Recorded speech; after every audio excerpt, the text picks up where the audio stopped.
Hello friend, I am Shikhar Malviya and today I will teach you Indian constitution. दोस्तों, हम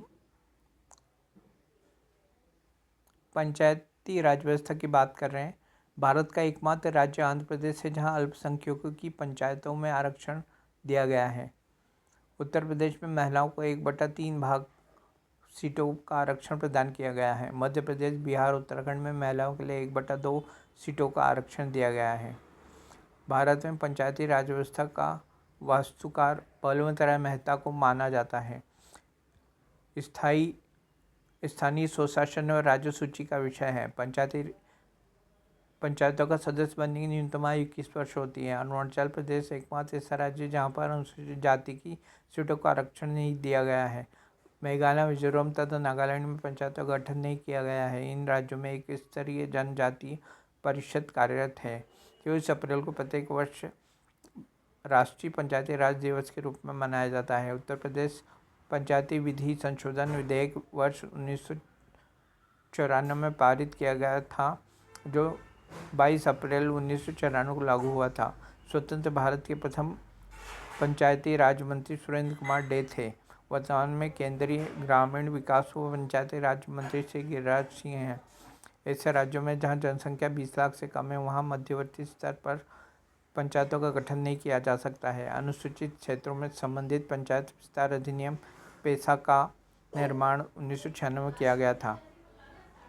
नगर पालिका अंग्रेजों ने 1687 में पहली बार नगर निगम की स्थापना मद्रास में की थी। 74वें संविधान संशोधन अधिनियम 1992 के तहत संविधान के भाग 9 में ए में नगर पंचायत का उल्लेख अनुच्छेद 243 पी से अनुच्छेद 243 जेड जी तक किया गया। संविधान के भाग 9 ए में कुल अनुच्छेदों की संख्या 18 है। इसके साथ ही नगर स्तर की पंचायतों के कार्य, शक्तियाँ तथा कर्तव्यों का उल्लेख संविधान की 12वीं अनुसूची में किया गया है। इस अनुसूची में कुल 18 विषय हैं। नगर पालिका का कार्यकाल भी पंचायतों के समान प्रथम अधिवेशन से 5 वर्ष तक होता है। नगर पालिका के में अनुसूचित जाति, अनुसूचित जनजाति तथा महिलाओं के लिए सीटों का आरक्षण प्रदान किया गया है। सहकारी समितियां भारत में सहकारी आंदोलन की शुरुआत 1904 में हुई थी। भारत में सहकारी आंदोलन का जनक एफ निकोलसन को माना जाता है। 97वें संविधान संशोधन अधिनियम 2011 के तहत सहकारी समितियों को संवैधानिक दर्जा प्रदान किया गया। इसके तहत संविधान में भाग 9 बी को जोड़ा गया तथा उसके प्रावधान अनुच्छेद 243 जेड एच के अनुच्छेद 243 जेड टी तक किया गया। सहकारी समितियों में निर्देशकों की अधिकतम संख्या 21 हो सकती है। इसमें एक स्थान अनुसूचित जाति, अनुसूचित जनजाति के लिए तथा 2 स्थान महिला सदस्यों के लिए आरक्षित होते हैं। सहकारिता मंत्रालय के प्रथम वर्तमान मंत्री अमित शाह हैं। केंद्र राज्य संबंध संविधान के भाग 11 में अनुच्छेद 245-263 तक केंद्र राज्य संबंधों का उल्लेख किया गया है। केंद्र राज्य संबंधों को मुख्यतः 3 भागों में विभाजित किया जाता है। स्थायी संबंध अनुच्छेद 245 से 255, प्रशासनिक संबंध अनुच्छेद 256 से 263, वित्तीय संबंध अनुच्छेद 264 से 293 है। वित्तीय संबंध का उल्लेख संविधान के भाग 12 में किया गया है। अनुच्छेद 246 के तहत केंद्र एवं राज्य के मध्य विधायी शक्तियों के बंटवारे के लिए 3 सूचियों का निर्माण 7वीं अनुसूची में किया गया है। अनुच्छेद 246 ए के तहत वस्तु सेवा कर जीएसटी के संबंध में विशिष्ट प्रावधान किया गया है। अनुच्छेद 248 के तहत विधायन की अवशिष्ट शक्तियाँ संसद में निहित किया गया है।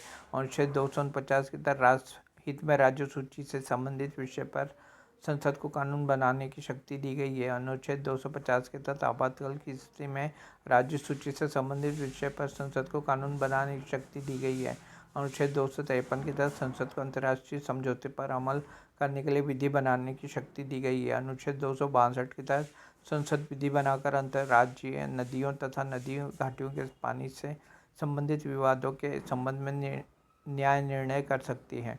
अनुच्छेद 263 राज्यों के मध्य तथा केंद्र और राज्य के मध्य समन्वय के लिए अंतर्राज्यीय परिषद के गठन का प्रावधान किया गया है।